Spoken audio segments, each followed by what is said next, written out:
സുഹൃത്തുക്കളെ, ഇത് ഒരിനം തുളസിയാണ്. ഇത് സാധാരണ അറിയപ്പെടുന്നത് രാമതുളസി എന്നാണ്. എന്നാൽ ഇതിൻ്റെ യഥാർത്ഥ പേര് കാട്ടുതൃത്താവ് എന്നാണ്. ഇംഗ്ലീഷിൽ ഇതിന് സ്വീറ്റ് ബേസിൽ എന്ന് പറയുന്നു. കുറ്റിച്ചെടിയായി വളരുന്നതുകൊണ്ട് ട്രീ ബേസിൽ എന്നും ഇതിന് പറയാറുണ്ട്. ക്ലോ ബേസിൽ എന്നും ഇതിന് പേരുണ്ട്.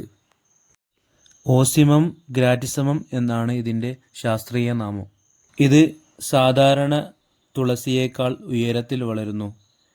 ഒരു അല്പം ചെറിയ മരമായിട്ടും ഇതിനെ സാധാരണ കാണപ്പെടുന്നു. ഇതിൻ്റെ ഇലകൾക്ക് അല്പം മധുരവും നല്ല സുഗന്ധവുമുണ്ട്. ഇളം നിറത്തിലുള്ള ഇലകളാണ് ഇതിനുള്ളത്. കാട്ടുതൃത്താവിന് ഒരുപാട് ഔഷധ ഗുണങ്ങളുണ്ട്. പ്രത്യേകിച്ചും പ്രതിരോധശേഷി കൂട്ടുവാനും ദഹനശേഷി വർദ്ധിപ്പിക്കാനും സഹായിക്കുന്നു. ത്വക്ക് രോഗങ്ങൾക്കും കരൾ രോഗങ്ങൾക്കും തൃത്താവിനെ മരുന്നായിട്ട് ഉപയോഗിക്കാറുണ്ട്.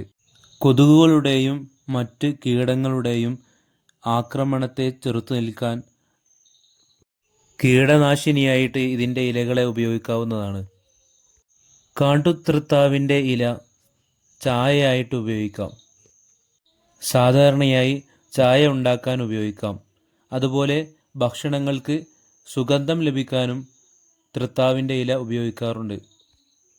അപ്പോൾ കാട്ടുതൃത്താവ് അഥവാ രാമതുളസി വീടുകളിൽ വെച്ച് പിടിപ്പിക്കാൻ ശ്രമിക്കുക. അപ്പോൾ വീഡിയോ ഇഷ്ടപ്പെട്ടാൽ എല്ലാവരും ലൈക്ക് ചെയ്യുക. ഇതുപോലത്തെ നല്ല അറിവുകൾക്ക് വേണ്ടി ചാനൽ സബ്സ്ക്രൈബ് ചെയ്യുക. ഈ അറിവ് നിങ്ങളുടെ സുഹൃത്തുക്കളിലേക്ക് ഷെയർ ചെയ്യുക. എല്ലാവർക്കും ശുഭദിനം നേരുന്നു.